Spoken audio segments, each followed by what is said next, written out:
So we finally have a conclusion to the Michigan sign stealing scandal. The hammer has been dropped, sort of. Stefan, I'm Stephen Means, that's Stefan Krajisnik, and this is Buckeye Talk. We just want to look at this from the Ohio State perspective. It doesn't seem like there is one. I guess we can run through what Michigan actually got but my biggest takeaway from it is Michigan got a couple recruiting fines and they get to pick their punishments. Yep. That is essentially what happened here. I could run down the list of all the punishments here if you give me a second. I probably should have had this pulled up for us. But the biggest thing kind of centers around Sherrone Moore, his suspension, right? They had the self-imposed 2-game suspension that Michigan decided was going to be in week 3 and week 4. So he'll be able to coach at Oklahoma in week 2, his alma mater. And then the NCAA added a 1-game punishment to that, which will be served for Michigan's season opener in 2026 against Western Michigan. So the list includes a loss of postseason football revenue the next 2 seasons. So anything, bowl games, college football playoff, anything that Michigan would make in these postseason runs essentially goes as a fine. It's estimated to be worth about, a little over $20 million, which $20 million figure is kind of interesting because in the revenue sharing era, $20 million is what you're also sharing with your athletes. So that's kind of an interesting number there. As I mentioned, the Sherrone Moore suspension, an 8-year show cause for Connor Stallions. He was the one at kind of the center of all this, a low-ranking staff member, or at least that's kind of what he was titled as. Jim Harbaugh got a 10-year show cause, and that actually begins in August 2028. If you remember, he's currently already in the middle of a 4-year show cause, so another 10 years. Denard Robinson, a name you might remember from Michigan, 3-year show cause. He was a former Michigan staffer. You probably remember him more from his playing days. But and then there's 4 years probation, a $50,000 fine plus 10% of the football budget, 25% reduction in football official visits this season, a fine equal to the cost of 10% of scholarships awarded by Michigan football this season, a 14-week prohibition on recruiting communications in football during this probation period. So recruiting's probably the biggest thing in the sense of all this, right? Like cutting back recruiting communications and things of that nature is certainly a difficult thing for a football team to overcome. And that's probably the biggest, I guess, future impact. Now, one thing that I found interesting is a lot of people were wondering if there was going to be a postseason ban, right? I think vacated wins and postseason ban were kind of the 2 biggest things of like, is that going to be the quote unquote hammer that you called it? No vacated wins and no postseason ban. And basically the reasoning for the postseason ban was, or for the lack of a postseason ban was, they don't want to punish current Michigan athletes for what that staff and that, that crew did, right? Like, why does Bryce Underwood face a punishment for something Connor Stallions did, at this point 2 years ago? And by the time, the season or the next few years progress, right, you're going to have new freshmen coming in, new guys coming in, things of that nature. Why should they be punished? I'm curious your thoughts on that, because I've always agreed with that it didn't make a lot of sense to punish current athletes, but that hasn't always been the stance. So like the stance has changed, and it also changed in an era where athletes can leave whenever they want because of how prominent the transfer portal is. So like Bryce Underwood this year, let's say Michigan got a postseason ban, they can't play in the 2025 college football playoff. Well, Bryce Underwood could have gone through this season, basically got a year's worth of experience. They don't go to the postseason, but that's a sophomore quarterback with 12 starts in the transfer portal who's going to be worth a lot of money if he doesn't want to stay at Michigan. So it's like there's more ways for athletes to get out of it now. So I don't know. You could go back and forth on it. But overall, I think if you're an Ohio State fan who's hoping that there were going to be real strong repercussions outside of just like financial repercussions and recruiting repercussions, you didn't get that. And I think I see where that will leave a sour taste in the mouth of Ohio State fans, because when you read through this 70-plus page document and it details everything the NCAA found, like this was an extravagant way of cheating. Like Michigan went all out to cheat, and that is disheartening as if you're an Ohio State fan, because like that's the punishment for that.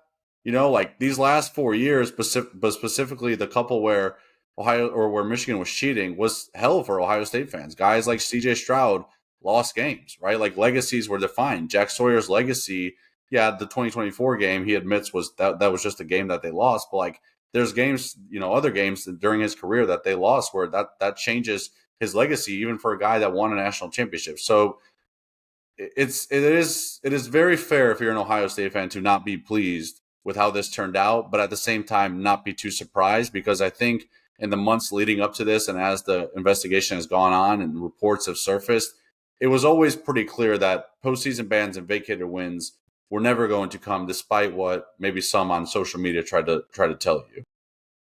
Yeah, I think the frustration probably comes from when Ohio State had its most recent scandal back with the Tattoo Gate situation. They did have vacated wins. They did have bowl bans. They did have players lost and scholarships lost, right? I think I do agree with the not punishing a new regime for what the old regime did, except there are people who are part of this new regime who were part of the old regime who was doing this. So maybe I think about that differently. But I do think it's probably one of only, I don't know, we live in the world of every movie is about the multiverse, so let's just go down that route. There is a reality that exists where Michigan does get some vacated wins. I think if you're an Ohio State fan, that's what you wanted. You wanted the reality where you come up for Aaron Ryan Day's 1-1 against Michigan. You can't excuse 2024. That's not. Connor Steins was gone. You were clearly better, and you just lost that game. But 21, 22, and 23, you mentioned, CJ probably has a Heisman Trophy right now if Michigan didn't do what it did, right? Marvin Harrison Jr.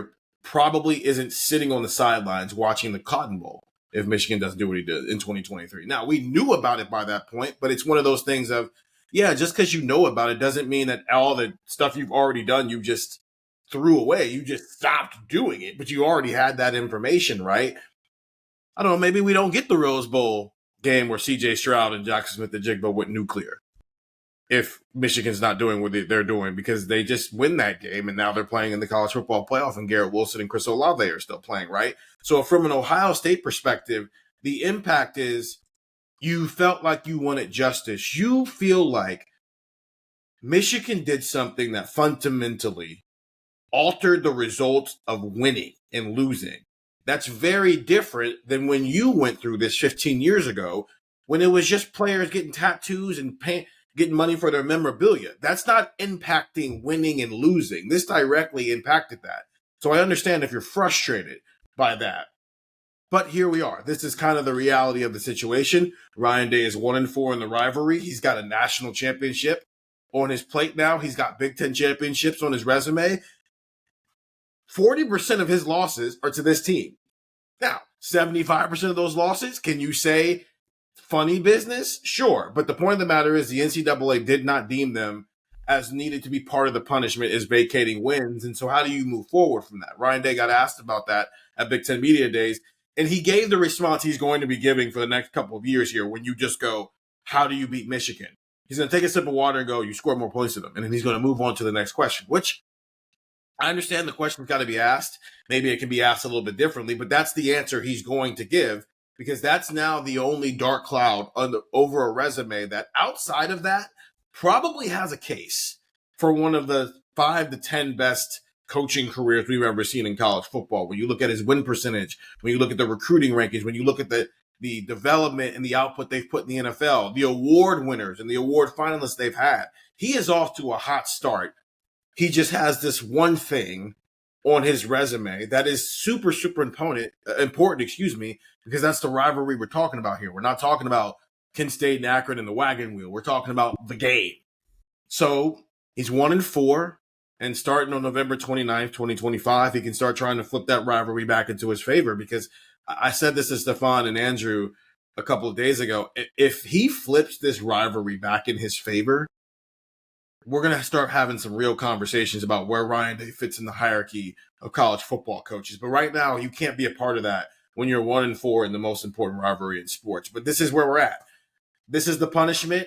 There's a lot of recruiting stuff involved in this, and they tried to tip the line of punishing Michigan while not punishing its future too much, because that has nothing to do with its past. So I get it, though. I get it from an Ohio State perspective. You're a little frustrated. Yeah, it is funny because we're, how many months removed from maybe some sense of like the rivalry losing steam because Ohio State went on and still won a national title. Yeah. And now it's like August 15th. I think every single Ohio State fan is like, I want to be Michigan more than anything in this entire world, especially after, them escaping the sign stealing scandal without, too much punishment, relatively speaking. Late November is still going to have as much fire as it's ever had. Them losing last year, but also winning a natty makes this the only thing that matters this year. Is cool. We know you can do all that. Can you beat Michigan again? Because you haven't done it since 2019. And the bulk of that roster was still Urban Meyer's players. Get the text 614-350-3315. We were texting a lot of this stuff out. We'll probably still continue to text stuff out. It's a 74-page document. And this news just happened. So, and we're not lawyers, so we have to read through it and make sure we have language correct. 74 pages. We have to read it and then Google a word maybe to see what it means and then go back and read it.